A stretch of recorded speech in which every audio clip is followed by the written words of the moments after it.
Oh, hey there! Nice P90 you have. Be a shame if someone was to drill it.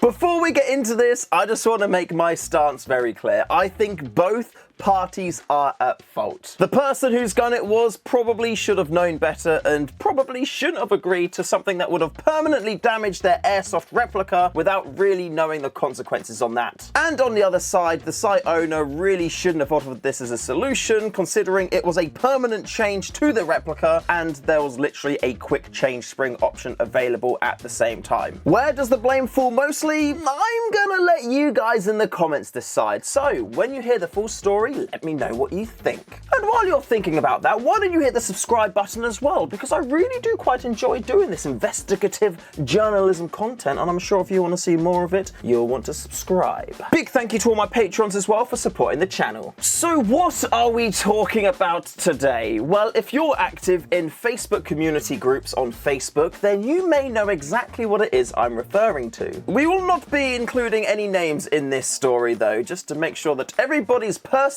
identities are kept safe and secure. So picture this, you have just spent £440 on your P90. Well, this is a Novritsch SSR 90 and the chap in question had a Krytac P90, but for sake of argument, let's just pretend this is that. And the out-of-the-box performance wasn't good enough for you, so you sent it to a dedicated airsoft tech for £470 to commit a whole slew of upgrades to make it absolutely deliciously perfect. You get your P90 back. It is great. It is the dream airsoft replica that you wanted within like less than 1% differentiation of FPS between shots. We are talking dream P90. Then you find an airsoft site and you get excited. You figure this is the first time you're going to be able to take your pride and joy out for a game day. But you don't check the field limits before you leave.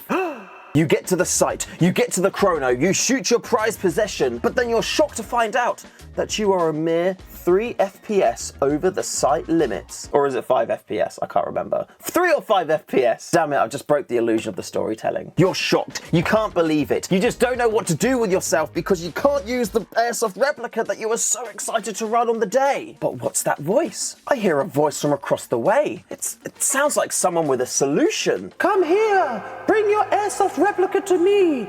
I have a solution so you can use it today. Yes, please. But what is this magical solution that he's been suggesting? Is it perchance that he has a spare spring and will take the butt pad off of the P90, revealing the quick change spring screw so you can change the FPS without permanently damaging the airsoft replica? No! It's a bit more of a more drastic solution to this problem.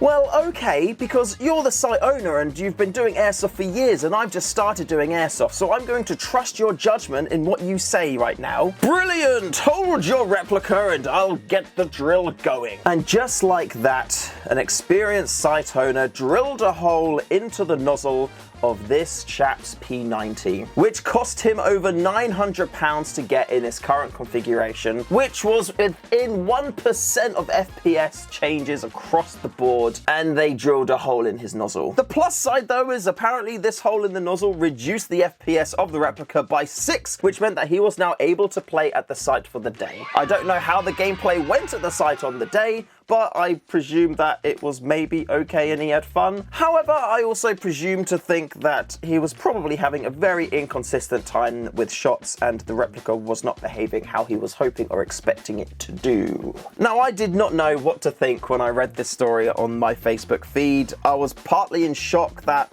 an experienced airsoft person would recommend this as a fix. I was partly in shock that the person agreed to it, but most of all, I was just confused why they didn't just take the butt pad off and then change the quick change spring. Or even just cut a couple of coils off, because what? A spring's gonna cost you anywhere between £5 and £15, and that is much cheaper and also much easier to replace than a nozzle. Unfortunately for this person in question, it is incredibly hard, nay impossible, to get that specific part as a replacement, because seemingly it appears that Krytac do not offer that as a spare part, and tracking down a custom replacement for it is seeming to be a little bit more tricky than we thought it may be. But there is a lot of people that are supporting this chap. For example, the guy doing the upgrade work has said that he's happy to try and help get it sorted out back to where it's performing properly, because he put like 3 days work into the upgrade to make sure it was absolutely spot on, and I bet his heart just sank when he saw what happened to it. And also people with CNC machining facilities have offered their facilities in that if they send the nozzle to them,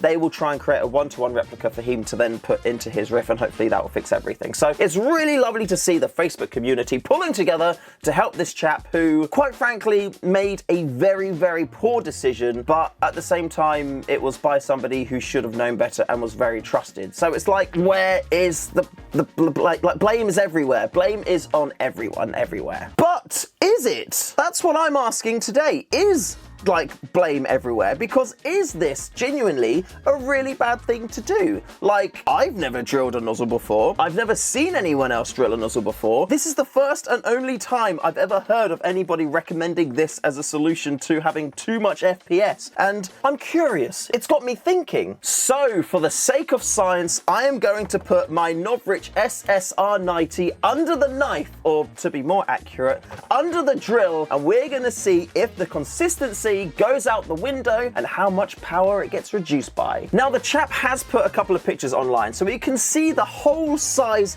in the nozzle. We can kind of estimate how big it is, but because I want to do this properly, I'm going to do a variation of different holes. I have got my Erbauer drill bit set here. By the way, not sponsored. I just find that this is like a really cost-effective quality drill bit set to use. And I have got a lot of drill bits of various sizes in here. We're going to start off with a 1.5mm size hole in our nozzle, and we're going to work our way up from there just to see what happens. But before we do that, we need to chrono this thing to see how it shoots without any of these modifications done to it at all. For this, I'm using 0.28 gram BBs, so let's see what FPS we get.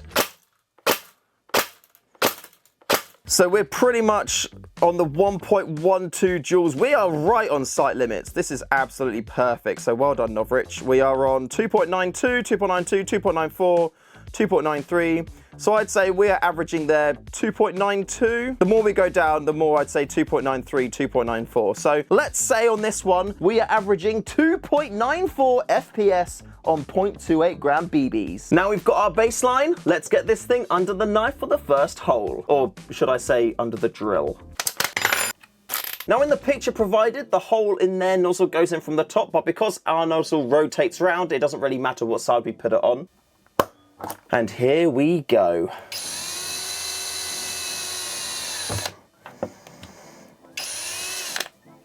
Now, luckily for me, Novrich do have tons of spare parts available on the website, so it's not going to be hard for me to replace this part at all after I finish doing this video, because I can literally just pop onto the SSR90 part, go to the spare part selection, and then select a nozzle. But unfortunately for the Krytac one, it's not as easy as that. So if you are looking for a P90 or any other gun that, you know, you want to get spare parts for, because Novrich are really good for those, why don't you give them a little look? Anyway, let's get this back in the replica. 1 hour later. Here we go. Moment of truth. Let's see how much the FPS has been affected. I've literally not touched anything. The hop is set the same BBs are being used. All I've done is drilled a 1.5mm hole into one side of the nozzle.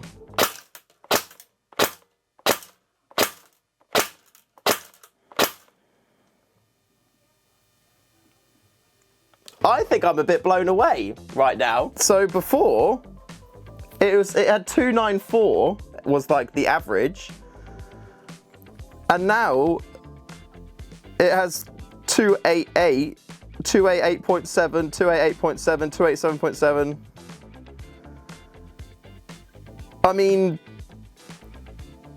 that's pretty much like, that's a pretty consistent 4 to 6 FPS drop in power. It started off higher, and then it became a bit lower, kind of settling about the 288, 289, which is, yeah, 5 to 6 FPS average drop. Well, I wasn't expecting that to happen. Yeah, I'm a bit surprised at that. I was very much pitchforks ready to go when I saw the Facebook post, it's still incredibly consistent. I genuinely, I don't know what to say. I guess let's make the hole bigger and see how that affects power. Now with a 2mm hole.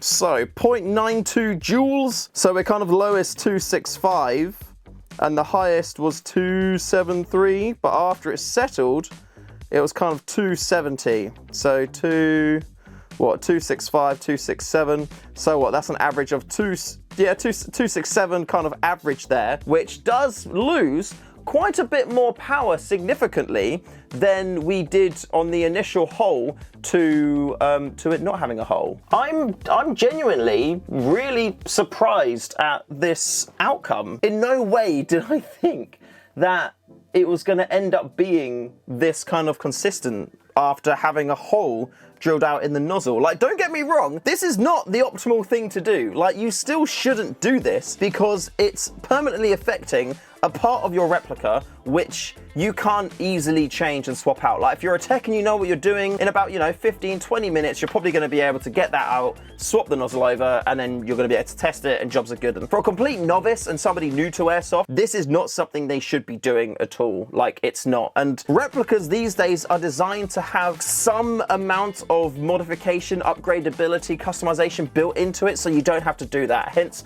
the quick change spring. Personal opinion, in this situation, 100% the quick change spring should have been the thing that was modified on that replica at the time. There's no need at all to drill out the nozzle. That being said, what I did here perfectly solved the problem of being able to play on the day, in that it reduced the FPS almost on the nose 5 to 6 FPS. So if I was in his position and I was 3 FPS over, 5 FPS over, I could now use this on that day. So it did provide a solution that worked, and also the replica was still consistent after that as such. I have not range tested this though, so pinch of salt there. I've not range tested this, so I don't know that for sure. However, if FPS is super consistent, then generally that would kind of like say that range and performance in the field is also going to continue to be pretty darn consistent too. There is another factor that's not really been touched on there, and that's the potential for like shavings and burrs to remain in the replica and then cause issues. They could fall back down the nozzle into the gearbox and then cause problems in there, or when you shoot, they could go down the barrel, scratch them, maybe they could tear the hot rubber a little bit, and you could cause problems there. Now, the site owner did say that they made sure that all the burrs were removed. There could always be some left behind, but they did say specifically in their response, they called out that they made sure that all of those burrs were removed after they'd done that modification. So hopefully that's not a problem, and hopefully that's not something that lingers on within the replica. Genuinely with this, I am so surprised that drilling the nozzle yielded this result. I was not expecting that. But ultimately, I don't think that should have been a solution. Even though it worked, I don't think that should have been a solution suggested on the day. Always go for the spring in that. So if you're out there and you need to lower some FPS, cut a couple coils off your spring and you'll be fine. And also check your site website before you go and play there, so you know what their limits are and you go with a replica that's already within the limits. Everybody should own a chrono. Buy a chrono off Amazon nice and cheaply, or you can get like a tracer unit with a chronograph built into it too, and then it's multiple things, and not only can you use it to check that your replicas are perfectly site legal, but you can also, make your BBs light up and have it look cool as well. There you have it. If you like this video, hit that subscribe button. To all my subscribers, thank you for watching and thank you for supporting the channel. I love you very much, and yeah, I'll see you in the next one.